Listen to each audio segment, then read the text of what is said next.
Welcome into this CHGO Bears Podcast presented by DraftKings Sportsbook, America's top-rated sportsbook. Download the app. Use promo code CHGO when you sign up. What's going on, Bears fans? Adam Hoge, Mark Carman, Nicholas Moreano. We are wearing orange today. That was not planned. We're in sync.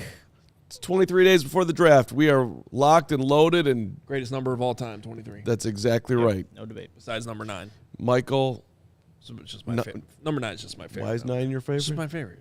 I like number Jordan 4. Olympic, that's why? Actually, partially. Okay. As long as we're clear. Jim McMahon, Dang. I just always grew up wearing number 9. I don't really know why. Maybe great it's number, like 9. Subconsciously, Jordan Olympics. I like 12. Dunston. Tom Brady. You would like 12, Mr. Aaron Rodgers. No. Wow. You So would like fitting. No. Ellis Wow, Burks. yep. Welcome Boston back, Red Sox. Lawrence. Ellis Burks, Boston Red Sox, 1988.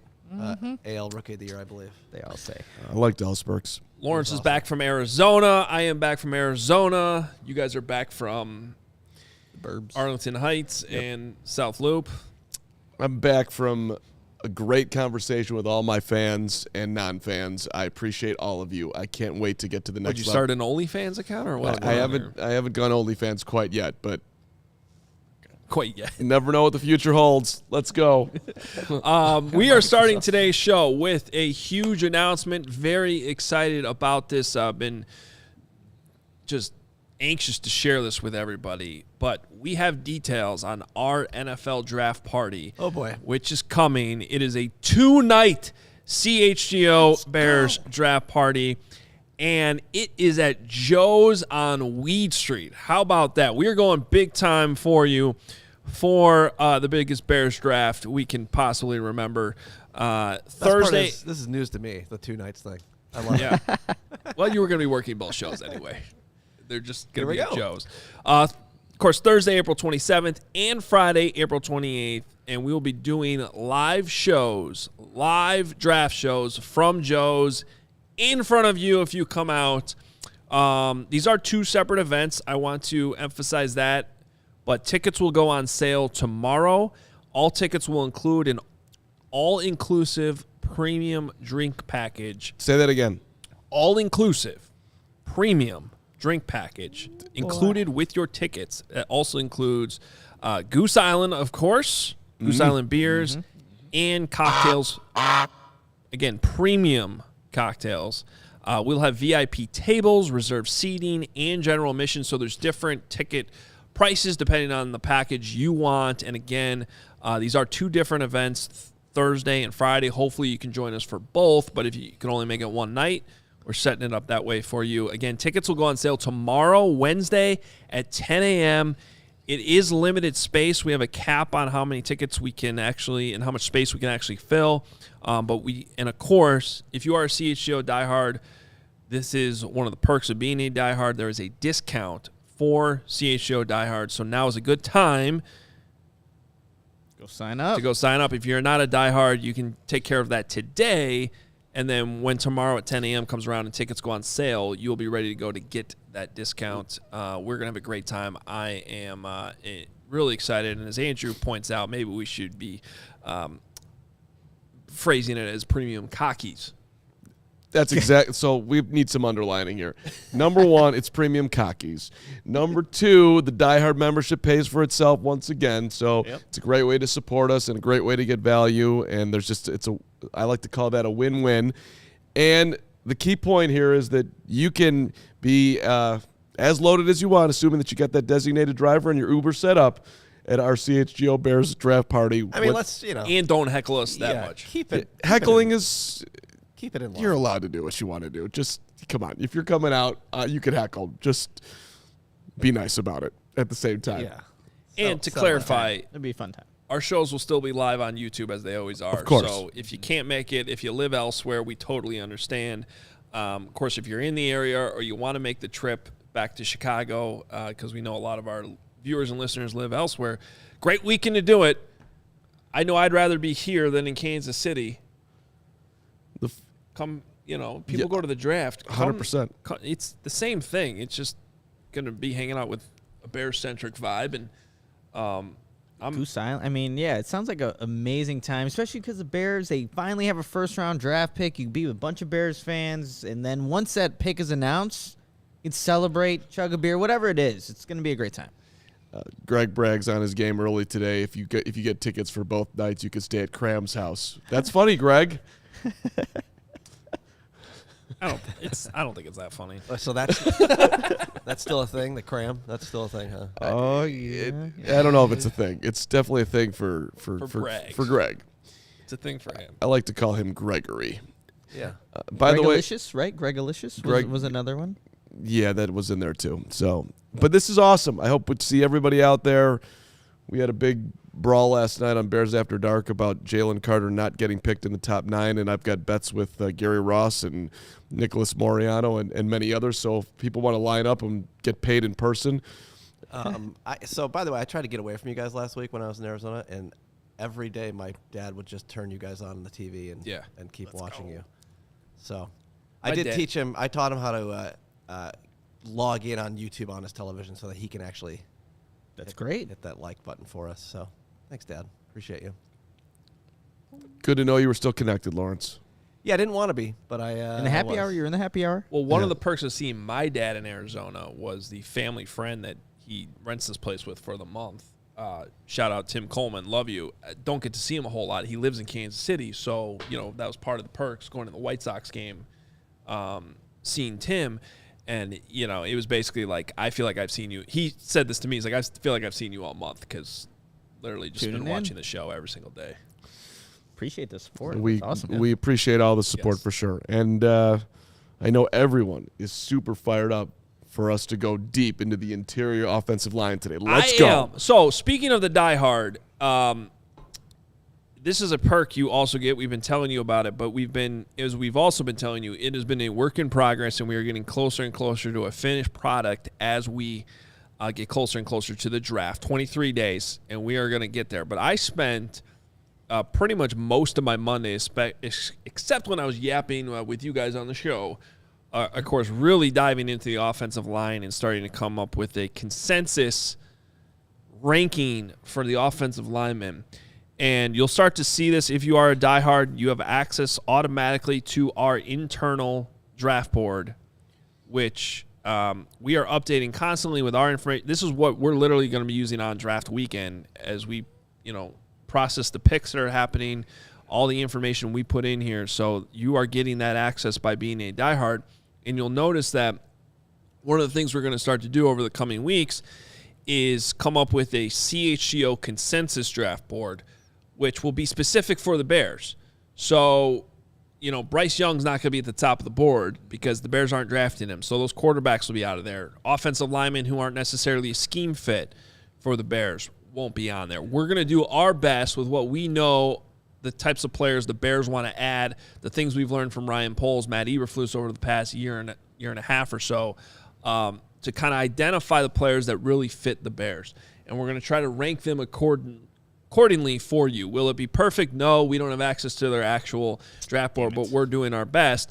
And you're going to start to see that come together. So as part of this process, we're going to start to have positional preview shows for you and really hone in the top guys at the top positions of need for the Bears.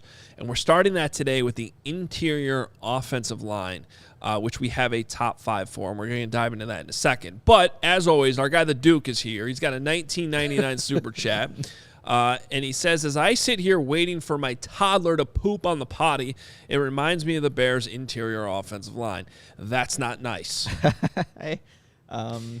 But it is, I guess, a good segue. Yeah, to get to as awkward and messy as it may be, to dive into some interior offensive linemen. Well, if that's how he feels about the interior, though, how does he feel about the exterior? Because, it's a mess. We got some exterior issues there, Sir Duke. I get it that we got him on the interior, too.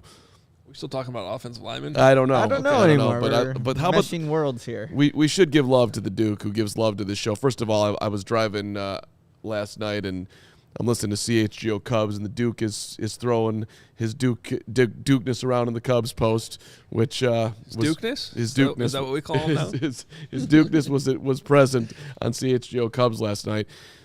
Don't worry, Cody. The Cubs will get back to 500 this in Some 2024. point this season.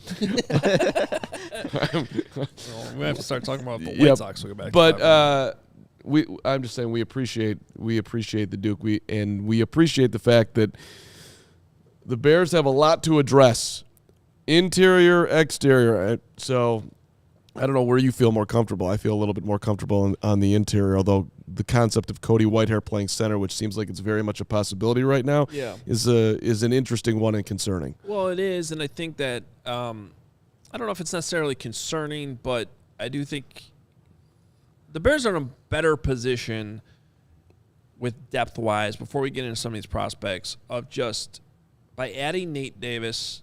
I think they really feel like that gives them a lot more depth in those three positions. So now you have Nate Davis at right guard. But it's not like left guard's a slam dunk. As much as I think we all like how Tevin Jenkins played at times last year, there is an issue of dependability with injuries. Yep. I think there's some question about reliability there as well. And then he's playing in a new position.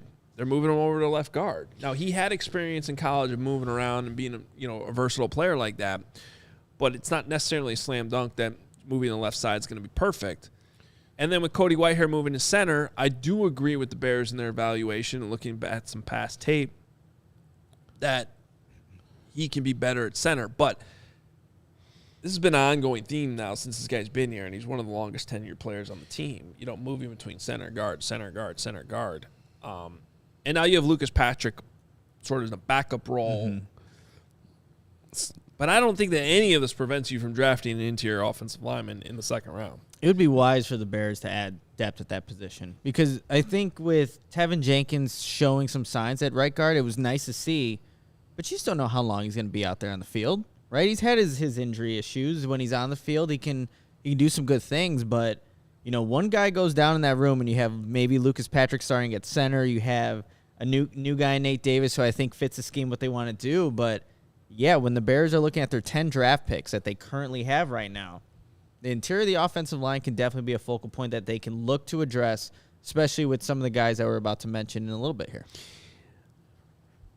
I've gone through this list and have gotten moderately excited about a couple of them, but I still need some sell points here. So I'm leaning on you, Adam Hoge. Okay. You tell me why you think the Bears should spend one of their multitude of late second round picks on Joe Tippmann, John Michael Schmitz, or Cody Malk, if any of them are going to even be there. You just want to give away the top 5 right now? No, I'm just naming names. I mean, they're in there. I'm not giving any orders. So and if you're a diehard at home with your computer in front of you, you're welcome to follow along with our draft board. You'll notice that we now have a CHGO top 5 for the interior O-lineman. If you click on that tab. That's another thing. It's already been given away for our diehards. What's up? First access. And by the way, this is all fluid. Nothing's locked in until we get to the actual draft. But it has changed. Yes, moved some guys around yesterday. But number 1, go ahead and just call me a homer if you want. But I did spend a lot of time debating between the number 1 and number 2 guys. But I am going with Joe Tippmann from Wisconsin, 2-year starter with the Badgers. And a lot of it has to do with just his athletic profile, I think. But, he moves extremely well at that size. He's a big guy, 6'6", 317. He gets to the second level easily. He can pull with no problem, which makes him a fit within the Bears' outside zone running scheme. Now, the only thing is he doesn't have a ton of outside zone experience. If you look at that Badger offense, been more power centric in the past. But at the center position, I think he'll fit in just fine there in the Bears scheme. And he is a better athlete. He tested better. You can see it on film. He is the better athlete between him and John Michael Schmitz, who I do like a lot, giving him more versatility to potentially play guard if he needs to be there. Instead, he also has slightly longer arms, but his hands are massive, too. He's got these massive hands. So I really like Joe Tippmann, and that's why he ended up at number 1 on our interior O-line. Now, by the way, I should point out, talking about second round here, and I think he probably goes early second round. So I put him in the not going to be there unless the Bears do something different category? Yeah, unless they trade up. I'm not sure he's necessarily going to be there, but he is number one on the positional value for interior O-lineman. Yeah, and just real quickly, some of the notes I had on Joe Tippmann just from watching him play. Like you said, Adam, great mover in space, and surprisingly only played football. He gave up playing after he played basketball until 6th grade, stopped playing. But when you watch him on the football field getting in space, you would think, oh, this guy had to be a multi-sport athlete. Not the case. He was just a football guy. But you could see him when he gets out in space, he knows how to, one, get to his landmarks, finish blocks. And Adam was saying they didn't do a lot of outside zone there. The pin and pull is something that they did a lot there at Wisconsin. So that's where you can see him getting out in space, getting to his landmarks, making those blocks. And then I noticed, too, with the center position, a lot of stuff happens in the middle there. So when linebackers were mugged up right there, he did a really good job, I thought, of just navigating which defenders were a threat and which guys were trying to run game to open up other defensive players. So I thought he was really smart in who he was actually blocking. So a guy that makes a lot of sense in this Bears offense, and what I think would be an upgrade for the long term for a guy that you're trying to find, like an actual center, which the Bears really haven't had there for a while. So Joe Tippmann has a lot of qualities that you like as a Bears fan. Well, one thing I like about Tippmann, Nick, is when I was talking to his parents, John and Kimberly Adam, who I don't know if you've spoken with John and Kimberly. Is that what you were doing in Studio B before the show? I was talking with John and Kimberly. We were having a conference call about the fact that Joe was at the top of our board, and I'm a huge fan. And they did a great job. This guy, a lot of these dudes that we're going to mention today are not only great on the field, but also great off the field. This guy's two-time academic, all Big Ten. Got that Badger education booming, just like you did, Adam Hoge, back in the day, just like Nick did at the University of Iowa, unlike yours truly, but let's not go down that road. Or Lawrence Benedetto, who... Wait, what happened? What are we talking about? This guy's an academic all Big Ten, something that neither you nor I were at Iowa, unlike Hoge and Moreano. Wait, did you graduate from Iowa? I did. Okay, my mom was asking. Psychology degree. Yeah, that makes sense. 2.37 GPA. Don't read too much into that. He also has a mullet. He also has a mullet haircut, which reminds me of myself in high school. So I do appreciate. Wow. Oh, I want pictures. I had the mullet. Pictures of that. Yeah. But please give me a picture of that. When you watch the tape on Tippmann, correct me if I'm wrong, Adam Hoge, but is he not clearly a better run blocker than pass blocker? Yeah, but I think he's good at both. Okay. Yeah. He got thrown around a little bit when I was watching today. I don't have a ton of tape on him. I was gonna say, Wisconsin like to run the ball too. We don't have to out how much I've watched the Badgers this year, but I watched too much of the Badgers. Yeah. If we're being honest, I just when I'm trying to do the Bears math on this. Would I, if I was the Chicago Bears, would I say package 64 and 61 or 64 and 53 to move up to, if I think that Joe Tippmann's going to get drafted in the 30 range to do it? My answer is no. I don't know if I'm packaging picks because there are some other guys on this list too that, they fall to you within the range that you do have that I think I'd still feel more comfortable with letting the player fall to me. As opposed to, I need to get this player right now. But like we said, he's our top interior offensive lineman on our CHGO big board. So there's a risk, right? He's not going to be in that range. Yeah, for the record, Joe Tippmann's pass block efficiency, according to Pro Football Focus, 99.1. That's significant. Tied for 26th. 26th. So, okay, never mind. I don't know the scale as well as I thought I did. Yeah, is that out of like 300? Not out of 100, clearly. 26th. I'm telling you, it didn't look but great. That's among all. Yeah, I mean that's among all linemen. Where do you think he goes? What's your? I think he goes early second. Early second. Early second, but yeah, there's a number of guys here in this range that I think are very interesting. I watched his interview at the Combine, or when he was talking to the media. One of the things that he's been trying to show off to teams is his brain. He's very into the X's and O's and understanding what's going on in the football field, which you love out of your center. That's absolutely something that teams would be interested in, and he leans into that. So that's an impressive thing about Tippmann. I do know just watching the trench warfare, like Brandon Thorne did his one-on-one with Joe Tippmann. NFL teams are kind of asking him to not only no center, but the guard position. And they said if, going into the NFL, he might actually start out at guard, but long-term go back to center as like that long-term answer there. But he is looking at, from NFL team's perspective, is being looked at as both a guy that can play both those positions, which just makes him more versatile in the end. So maybe that's also something to consider as we're like looking at potential players and how they fit with the Bears. Like he could be a guard initially, then go to center, but that's what NFL teams are kind of looking at him right now, according to Brandon Thorne and his long, in-depth breakdown they did with him. I think, and the Badgers have a pretty good track record of sending these interior offensive linemen, especially centers, to the league and having them have success for a long time. So I think a pretty safe pick there in Joe Tippmann.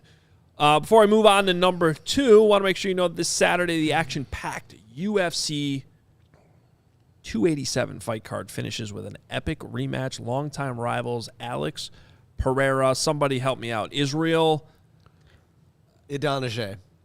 No. What are you reading? It's close. Adesanya? Yes. Yeah. I am not a UFC person. I just apologize to everybody in the world. I think I heard Alex on the Fire Show saying thanks. Yes. You're doing a great job.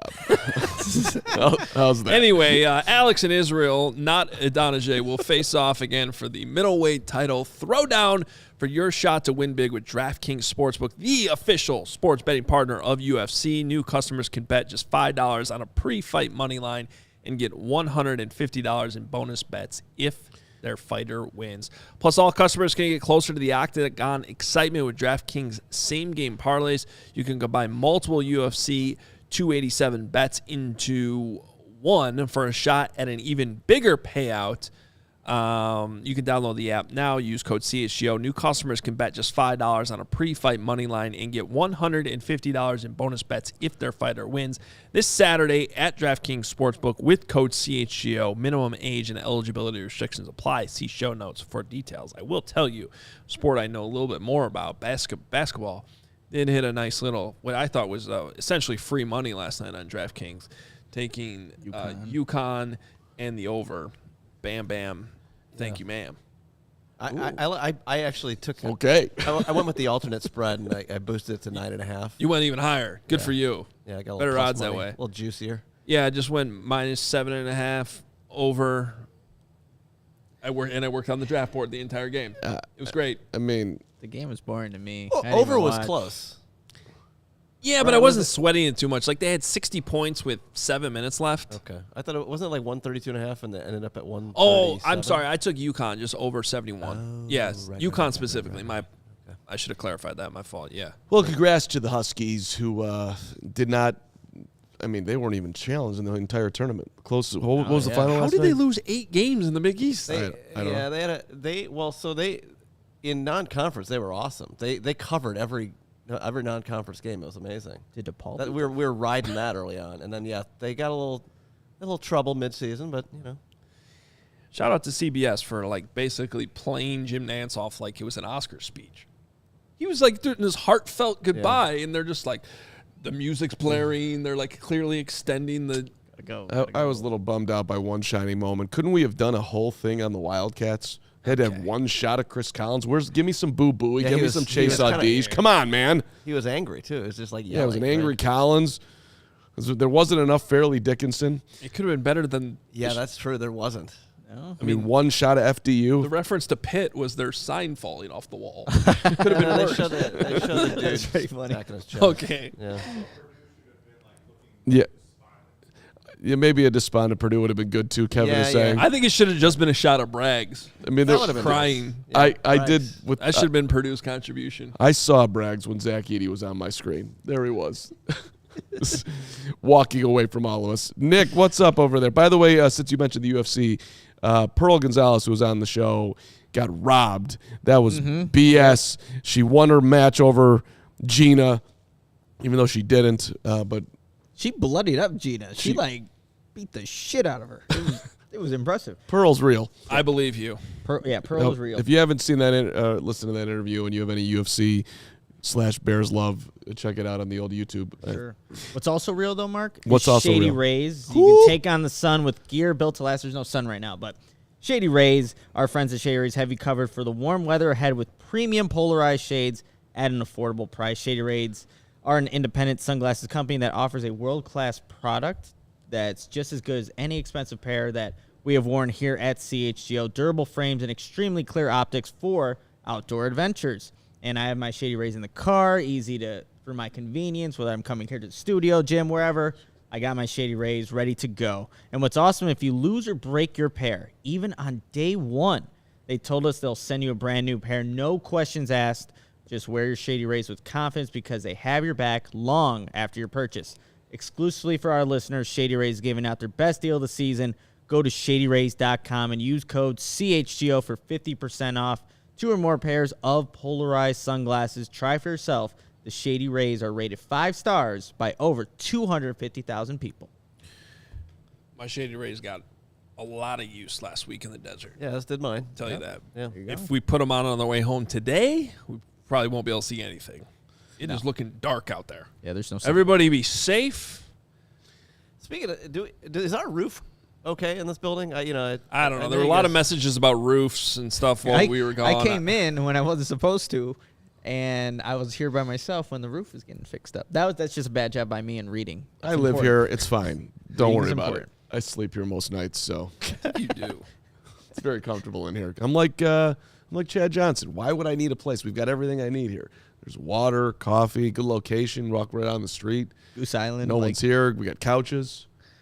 I can act like I'm doing a show. Have you ever slept on that couch? No. I'm surprised by that. Well, he's dozed off during games. That's a good That's point. true. You I have did miss those- a couple third quarters. Yeah, like a couple of Like, minutes. if you missed the last season finale, I wouldn't.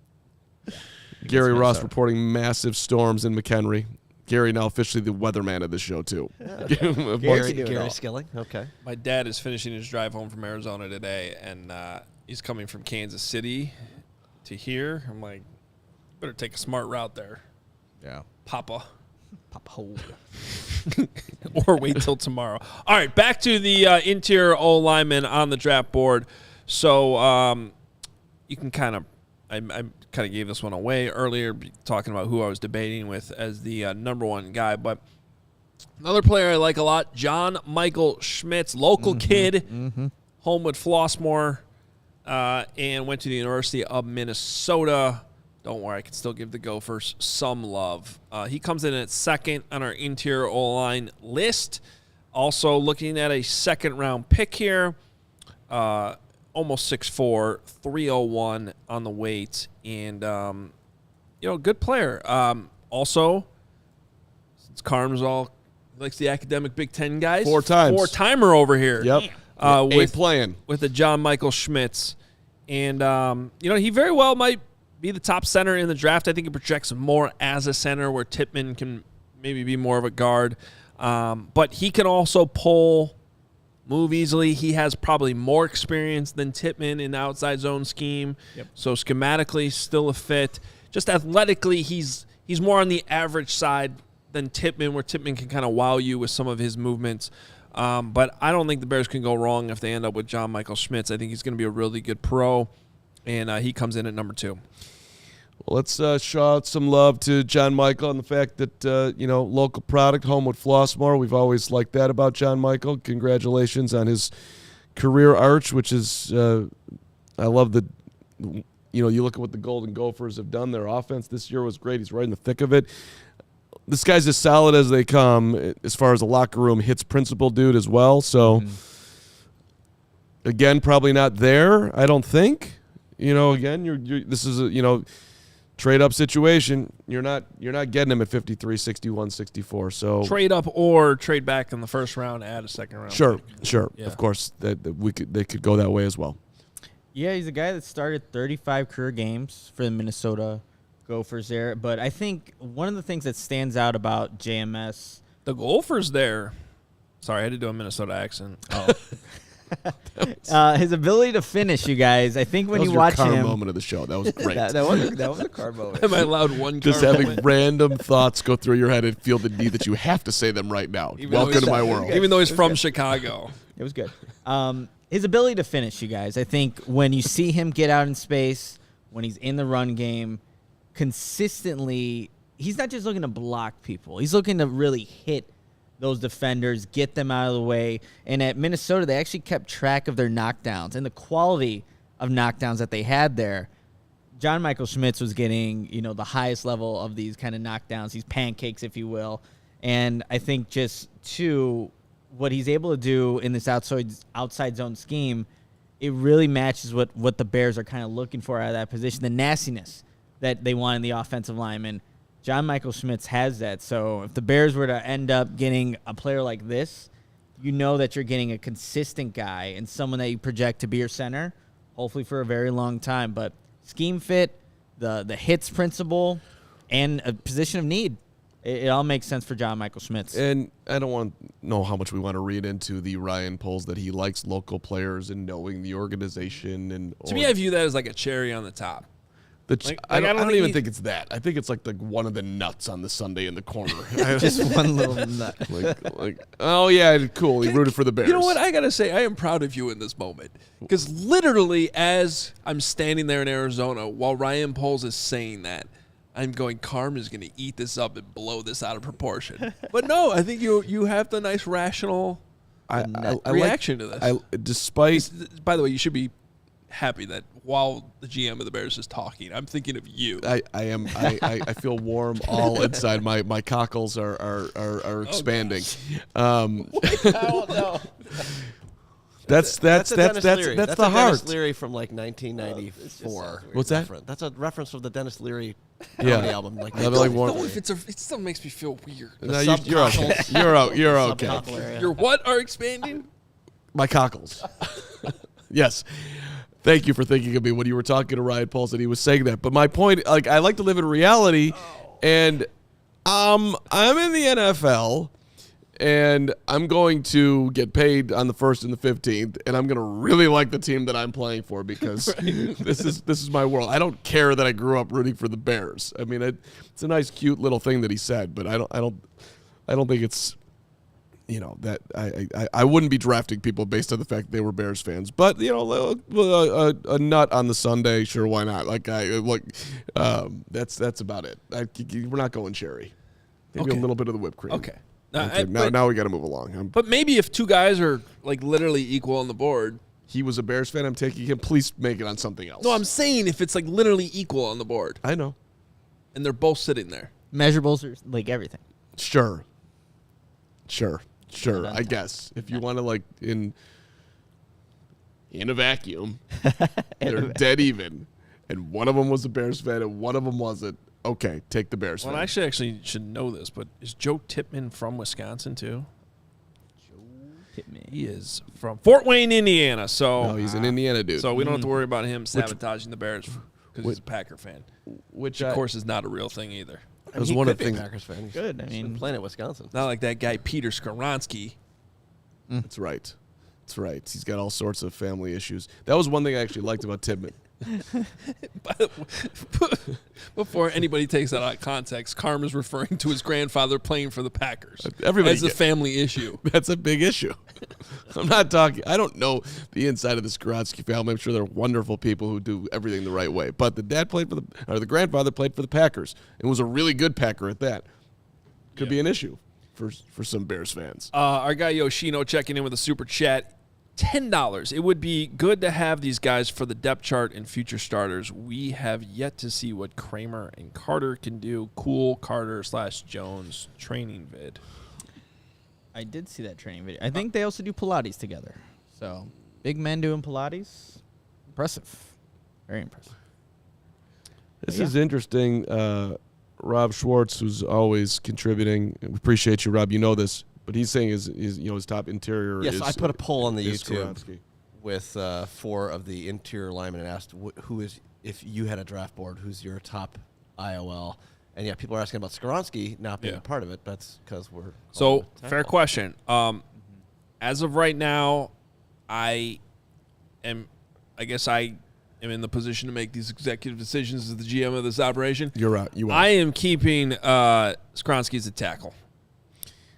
So, and that brings us to the next guy, because you could certainly make similar arguments about Cody Mauch. but I am putting him on the interior. I think that he ultimately is a guard and somebody that's going to be the move you kind of make right away with Cody Mauch, in my opinion. Incredible story. This guy came to North Dakota State as a tight end and like kind of a small tight end. He put on 82 pounds. It's a different person. It's literally a different person. But it is and it isn't, because he puts on 82 pounds and didn't lose any athleticism. It's insane. Yeah. Great mover. So he ends up being their left tackle. He definitely, like Skoronski, he has the shorter arms. There are a couple differences. We can get into it, why I don't think they're the exact same player, why I would move one and not I might ultimately move Skoronski. I just think he deserves the chance to be considered a tackle until proven otherwise. And maybe you can make the same thing about Mauch. But we're talking about one of the most athletic offensive linemen in the entire draft, and I do think he'll be a scheme fit with the Bears, even though North Dakota State didn't run a ton of outside zone. You just look at the movement skills. You look at the ability. I also love he plays with a nastiness. You guys know this about me. If you are a lineman, you got tape, this is why I like Tevin Jenkins so much. You're going to maul a guy 20 yards downfield. Give me that guy 10 out of 10 times, and he finishes his blocks. But couple differences here, okay? One, he is an older prospect. He's already 24 years old. Don't care. But there might be a transition period with him at guard. Okay. Or in general, because he is coming from the FCS. And I don't think it's a lock that he's going to just step on the field from day one, which is one of the differences between him and Skoronski. I think, like, worst case scenario with Skoronski, he's your starting guard week 1 of this year. I don't know that that's going to be the case with Mauch. So, because I think he's going to need more seasoning, and he's making a bigger jump in competition, and he's not quite. The biggest difference to me when I watch their film is Skoronski, sound in pass protection, really good at passing off blocks. He seems to really see his vision's great, and I think that in Mauch's case, he's got to get better in pass pro, and will need somewhat of an adjustment period. So there's a reason, guys, why one of them is going to go top 10 and one of them is probably going to go in the second round. It's not just made up, and those are part of the reasons. I still love him as a prospect. I think if you take him, he can be a very good guard. I think he can provide you depth right away. And in a pinch, I still think he can play tackle for you. So, a lot to like about Cody Mauch, who's been one of my favorites, as you guys know, since the start of the draft process. Yeah, he's not the technician and like the consistent player that Pierce Skoronski is. He just isn't at this point. But that's incredible. Look at it. And that's great. just his. Does the guy? I'm sorry, Nick. No, go right ahead. I just want to say, does the dude not look like he's fighting for Scotland in Braveheart? I mean, that's what he looks like to be. Like, if you're listening to the podcast, check out maybe we'll clip this. Like, the North Dakota State bio page has every single one of his headshots since he got there, apparently 17 years ago. Well, he did. He redshirted, and then he was it took his COVID year, so he was there for 6 years. And he's Landry from Friday Night Lights at the beginning. Correct. And then he's now whatever that actor's name is. What is that actor's name? What movie? Where are we going? Because he's gone on to have an incredible acting career. Why is my brain broken right now? I'm sorry. I'm very tired.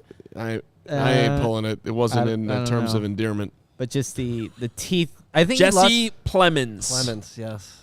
Is the actor's name. Kirsten Dunst's husband. And I hope someone got that reference. Jesse Plemons. Year of the Dog. Terrible movie, by the way. That's not bad. That's a good call right there. He was nominated for an Academy Award. Wow. So he went from Landry. So that was a great analogy I just pulled out of my ass right there. I mean, that's strong right there. Good job. Anyway, also a good football player. Anyway, too. Nick was giving us great real football analysis there for a minute before we derailed it. No, it's okay. But that's what Cody Mauch. He's got a little bit of everything. But I think just his ability to pull and get out of space, like you were saying, Adam, physicality at the second level, but what also can maybe help with the transition to the NFL. At the Senior Bowl, he played every single position at one point. Maybe it was just reps in the one-on-ones or, some series that he was taking different reps, but he was kind of getting a little bit of experience going anywhere. And again, that helps his ability to get on the football field faster, right? If he's getting those reps there facing the top seniors in the country. But what the Bears want out of their linemen are people that can move, get out in space, and finish. You see that a lot with Cody Mauch's film, and I think just he plays fast. The effort is always there with him, and if he just gets experience and gets solidified maybe to one spot, they can get polished up in some of the things that he's kind of still needs to work through. But, yeah, Cody Mauch, and he possibly could be there when the Bears are obviously not picking at 9, but with that second pick that they have, that's somewhere maybe in the range where you can find a Cody Mauch. Exactly. He might be there. This guy's a phenomenal athlete. Mm-hmm. He was a quarterback. He was a tight end. He played he was a basketball player.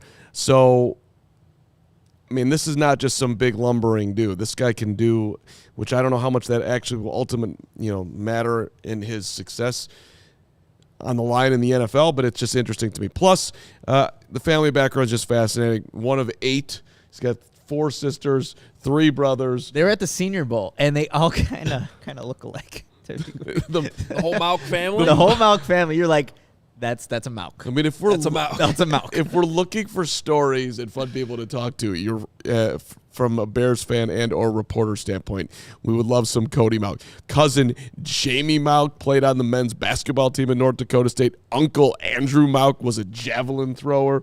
I mean, the Mauchs could be the gift that just keeps on giving. Plus the fact that the dude is super ass competitive. I would be, if the Bears can get him with one of, again, when we get into the old 53, 61, 64 run, I'd be down. Look, I like to keep my integrity as we do these rankings, but if I was doing it just based on content, this guy would be number 1 overall. Oh, easy. Easy. Adam Hoge has selected Cody Mauch with the Bears' number 1 overall pick. He's retraded back with the Carolina Panthers. I'm trading back up to 1 with the Panthers. So we can have the Mauch here. I'll give them everything they gave the Bears, DJ Moore, and I'll throw in Justin Fields. All for the content. And take Cody Mauch.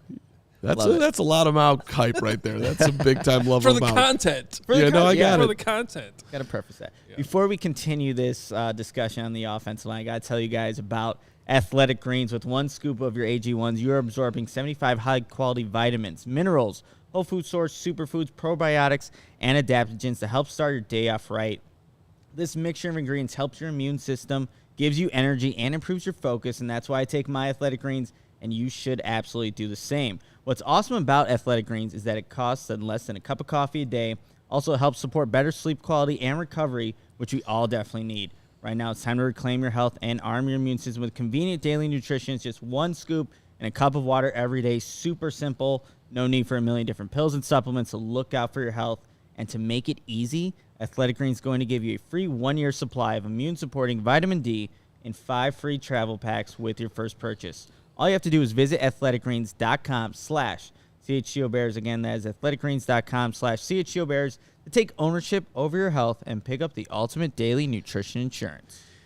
Some great comments on Mauch coming through here, and then some kind of spin-offs of it. KJ saying, I'm not a fan of moving Tevin. He's had a lot of success at guard. I think that's what he should continue to work at. Tevin's a super interesting part of this offseason, just where he'll end up. Are you leaning towards left guard, right guard, left guard or right guard with Jenkins at this very moment? Definitely left guard. Okay, everybody's okay.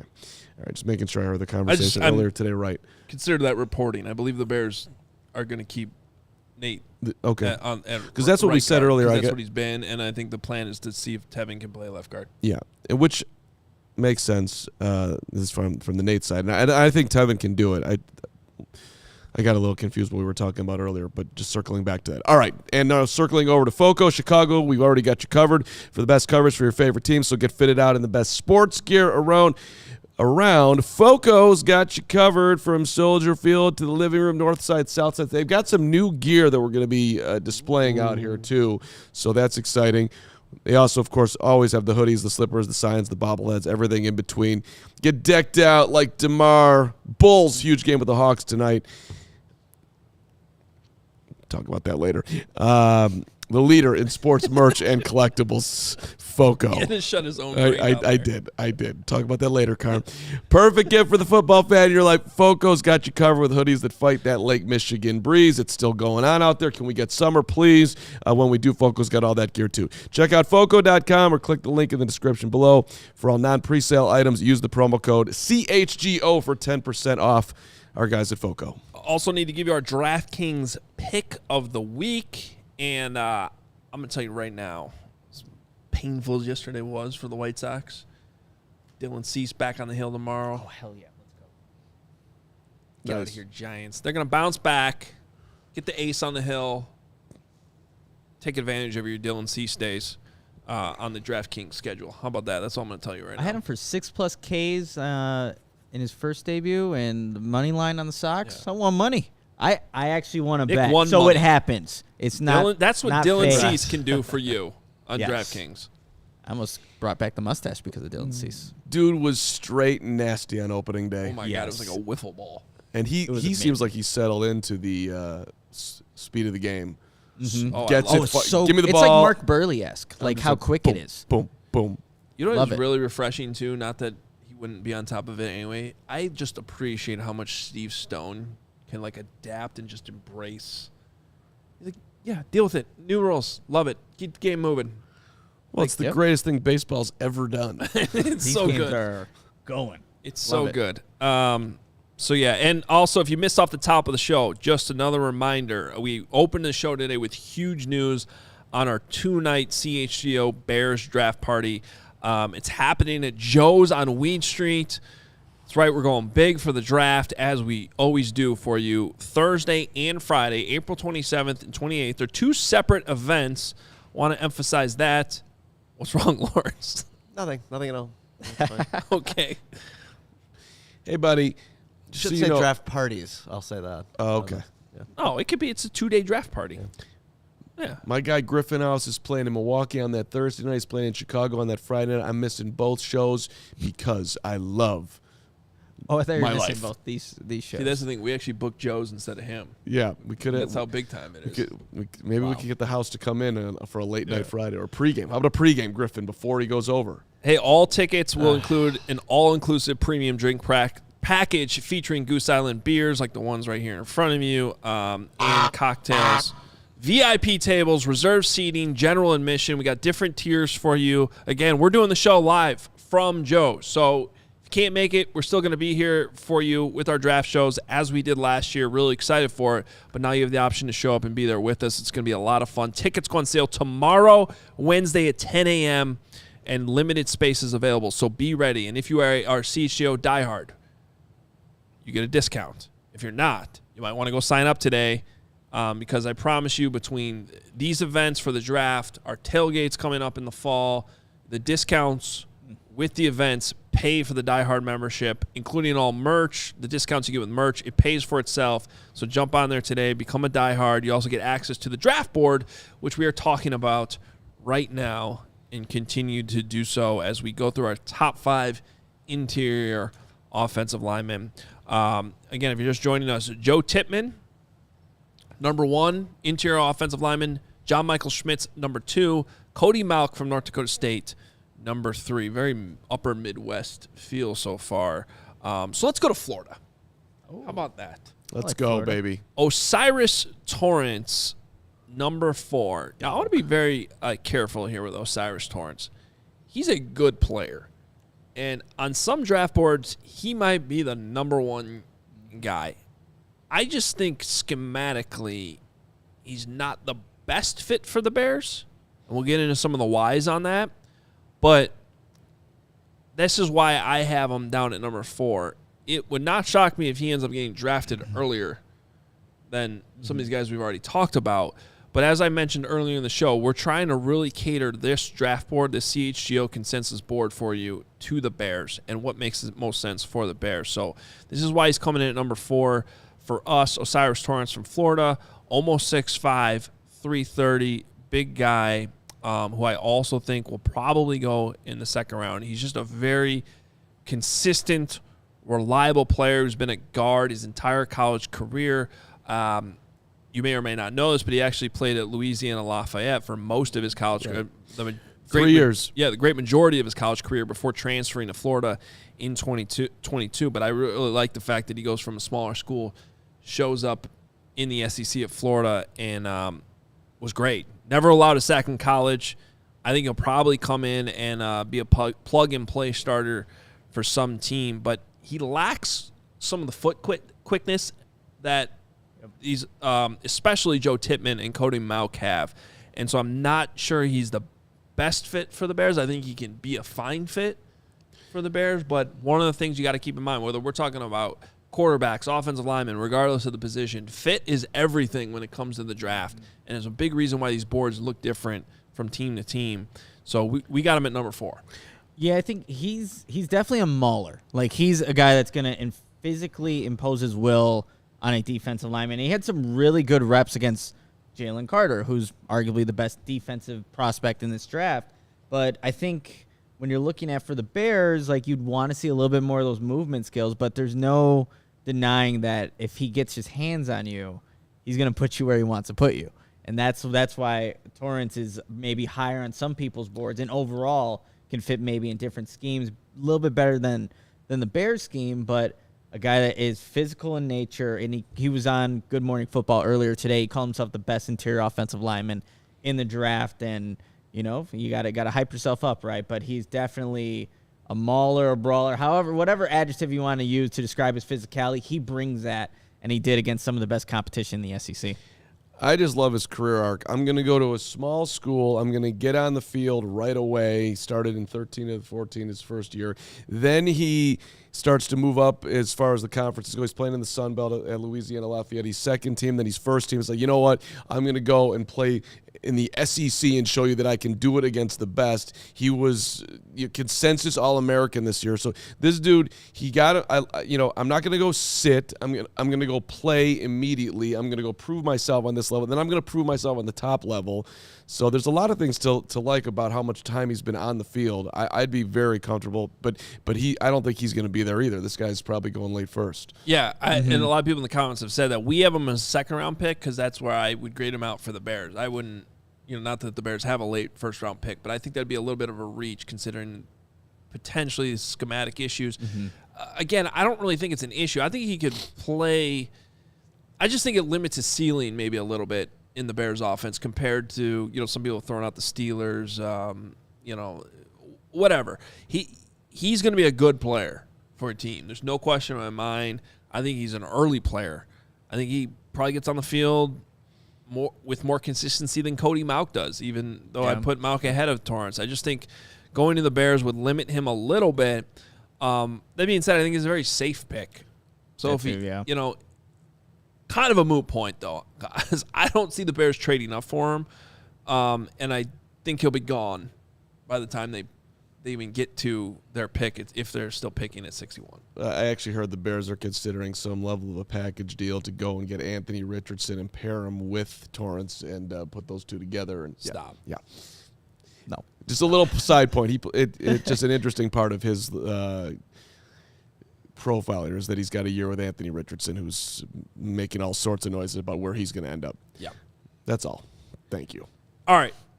Rounding out our top 5, and then we'll talk about at least one guy who didn't make our top 5 because I've seen the name in the comments a couple times. But we're going to TCU, national championship appearance, and, of course, beat down by Georgia. Yeah. But they did show up to the game. Steve Avila from TCU, 6'3", 332. We got him coming in at number 5 on our interior O-line rankings here. Massive dude and kind of surprisingly agile for his size. I like the fact that he played every position at some point in college. A little bit of a tackle in there even. Not a ton, but a little bit. Most of the experience came at center and guard. He was the left guard for TCU all of 2022. Center his junior year. Yeah, and he has most of experience came more inside zone, but I think he has the versatility to work in multiple schemes. But maybe slightly riskier pick here. Still a good player, and that's why he comes in at number 5.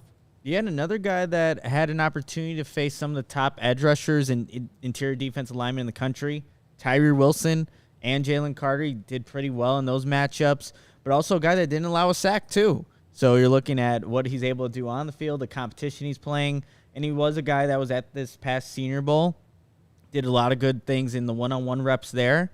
So a guy that also was able to show some movement skills for being as big as he is. So Pretty athletic guy, despite being, 330 pounds and, playing in the interior of this offensive line. But Steve Avila, athletic.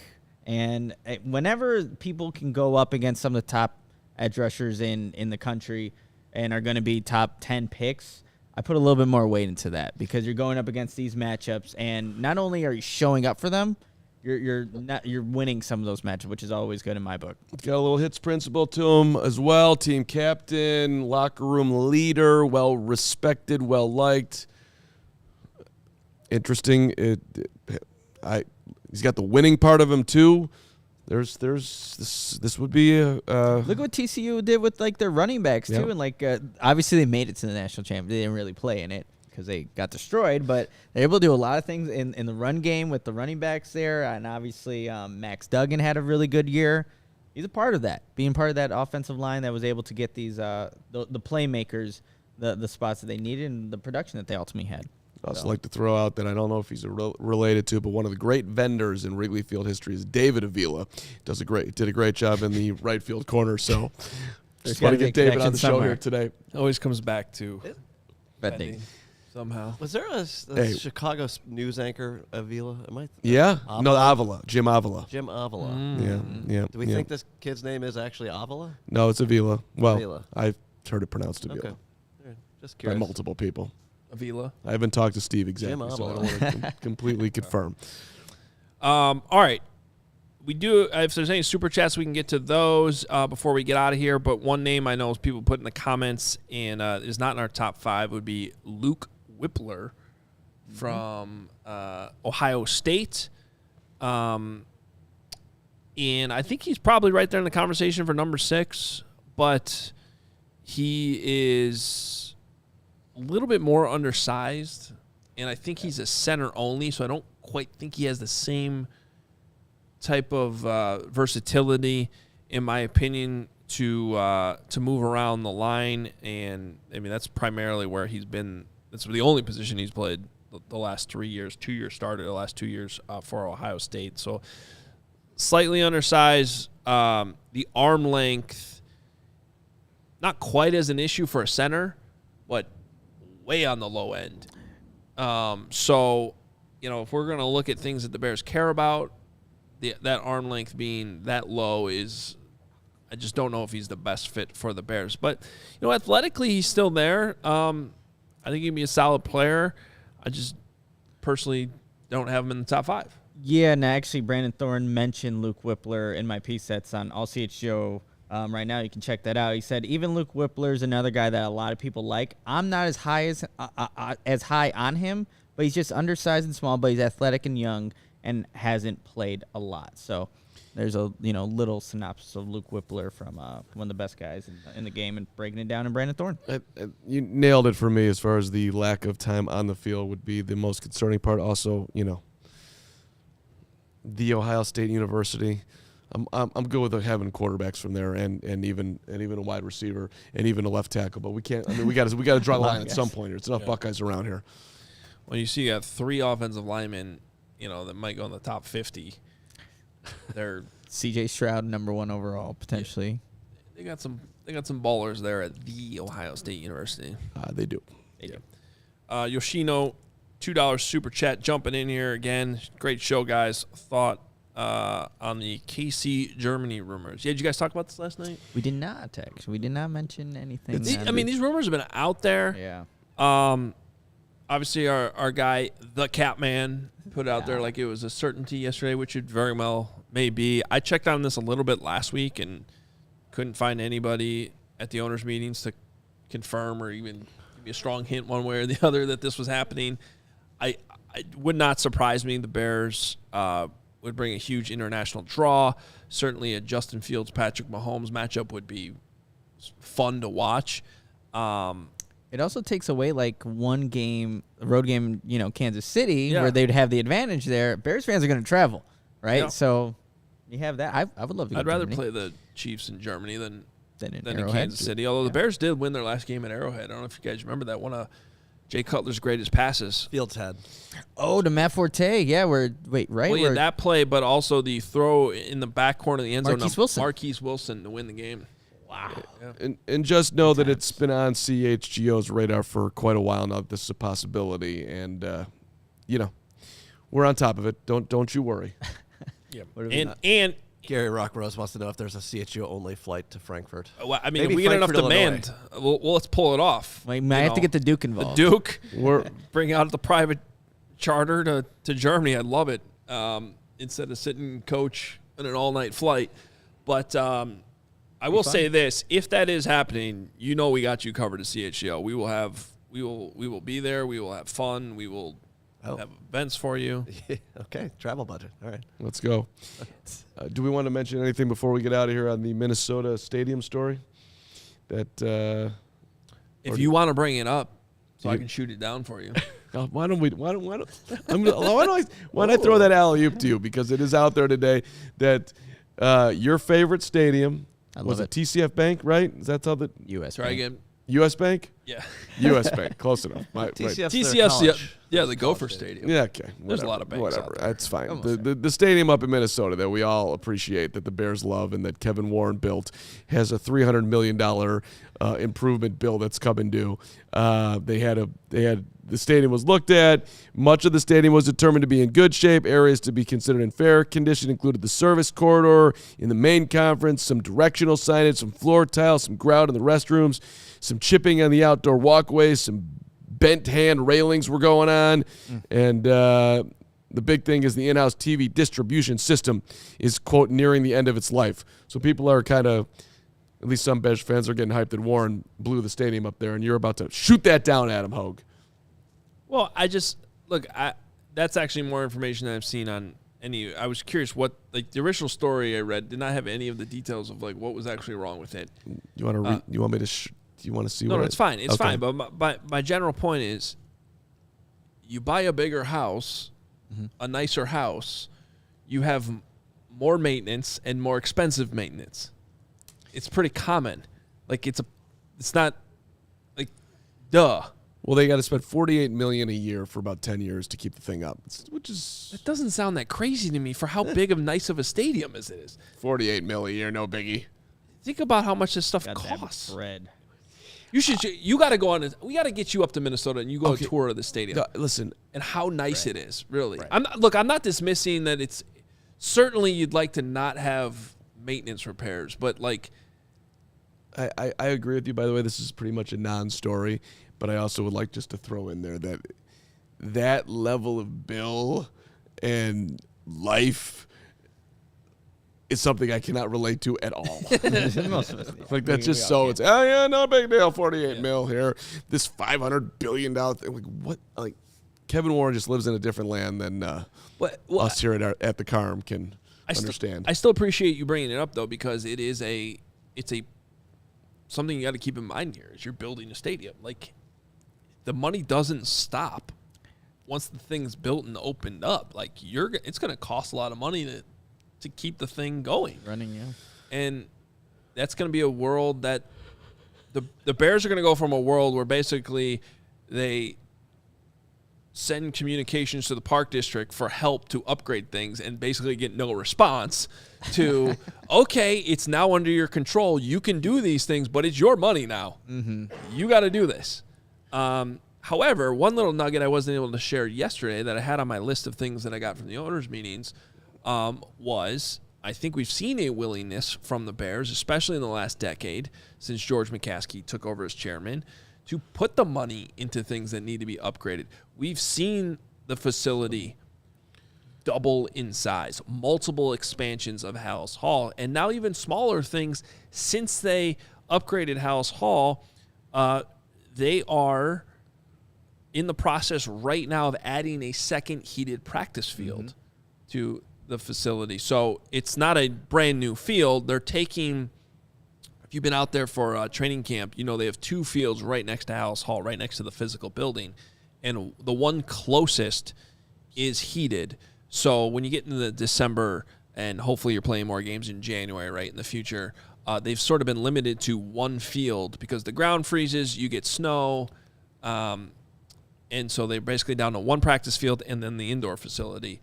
Now they'll be able to have two out there and run their full normal practices as they get into hopefully the postseason.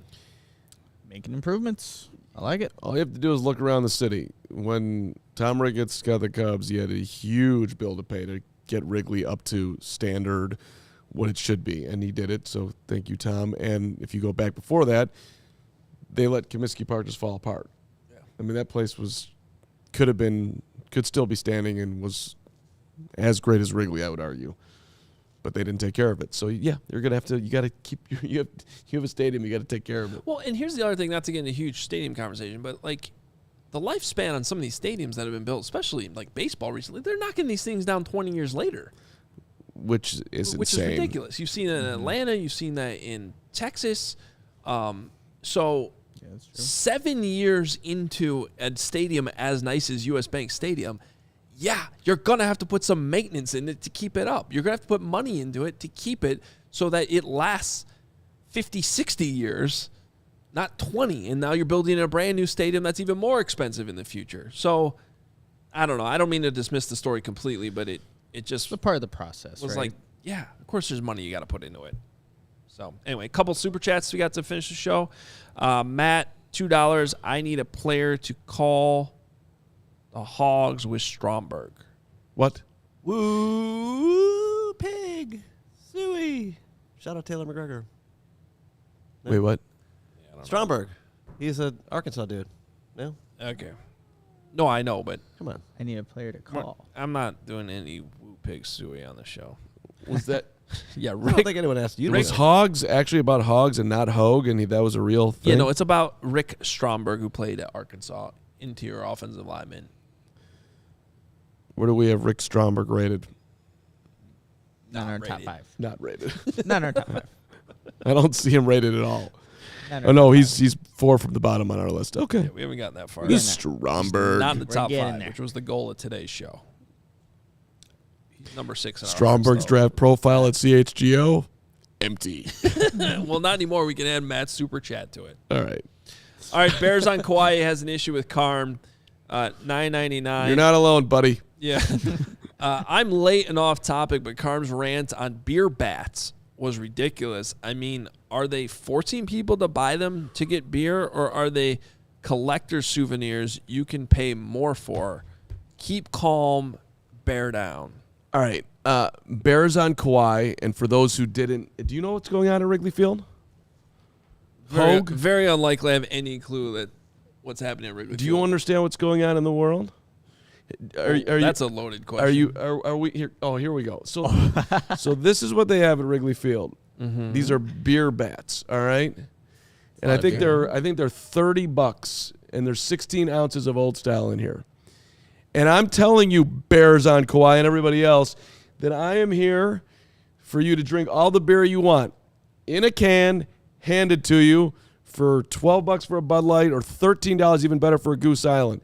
Not 10,000 plastic beer bats a day. They're going to end up in the Atlantic and the Pacific and in Lake Michigan, and we're going to have a hurricane and a flood. And this is not a recyclable item, and everybody's going to buy them because...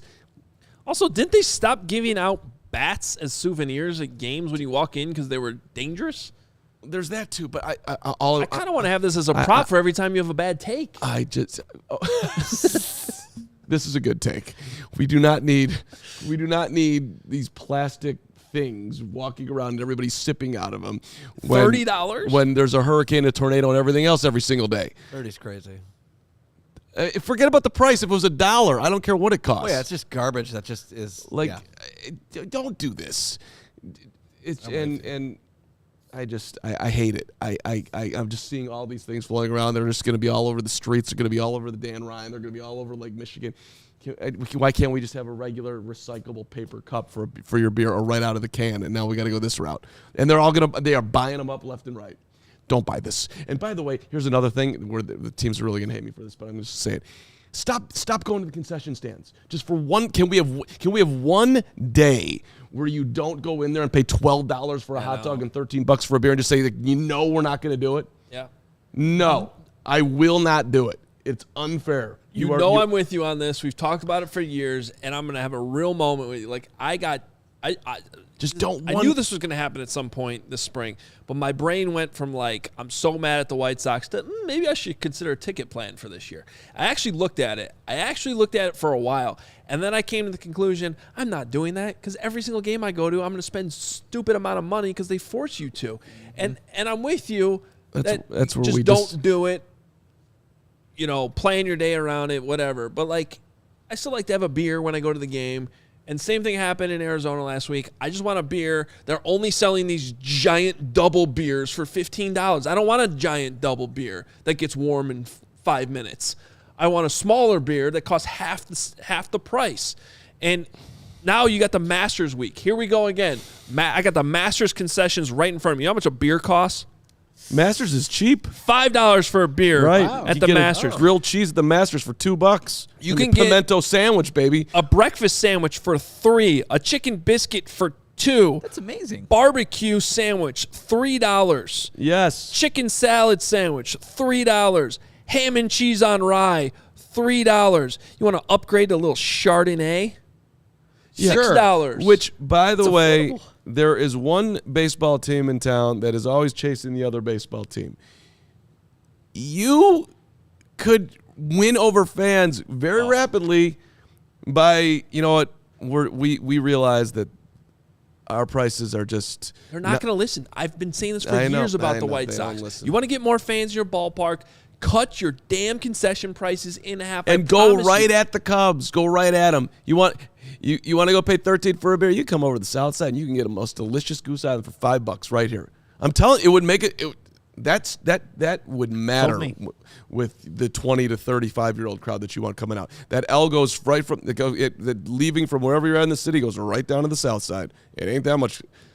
I mean, make it an experience. Another thing, and we don't need these. Perhaps the most frustrating thing is if you don't even want alcohol, you're still paying. What did they charge me? They tried to charge me $7 for a water last year at one point. Just don't. But see, here's the thing now. Baseball games are down to 2.5 hours. You can get through 2.5 hours and not buy something. You can do it. I know you can. I know it's sweet to have a beer and a dog at a game. I like it. Yeah, I like it. A dog at a game. You're ever like everybody else. I mean, the lines at Wrigley. I was there Thursday and Saturday, and the lines were insane, especially on opening day. Insane. They're like climbing over each other to pay $9 for a hot dog or whatever it is. It's just crazy. Anyway, also I'm not going to keep this thing going, but go look up what the Atlanta Falcons do because it's not like this can't be done even at the NFL level. Their concession prices are cheap. Just like they are at the Masters. It's a real thing, and they're still making money on it. I've talked to Rich McKay on the record in an interview. He's the CEO of the Falcons about why it works. And it's like, why can't more teams figure that out? If it's working, other teams should figure it out. And I would put the White Sox especially at the top of that list. All right, it's been a fun show today. I hope everybody enjoyed our interior O-line. One more super chat, $1.99. Carm's the man from Dylan. Thank you, Dylan. And Crystal jumping in here. President of the Carm fan club, $4.99. What Dylan said, #Team Carm, I'm just getting on crazy day at work. Just getting on the show. Oh, gotcha. Crazy day at work. Gotcha. Love CHGO. We love you too. Way to stay focused, Crystal. You got to get that. You got to take care of number one first and then come over to us. We appreciate it. There you go. And we will continue to have positional preview shows. It won't be every day, not all in a row, but as we get closer and closer to the draft, we'll drop this draft knowledge. And make sure you're signed up as a CHGO diehard to get access to that big board. I think we should play a game of office ball with that bat. I'm down. Now. Let's go. We'll talk to you guys tomorrow at noon.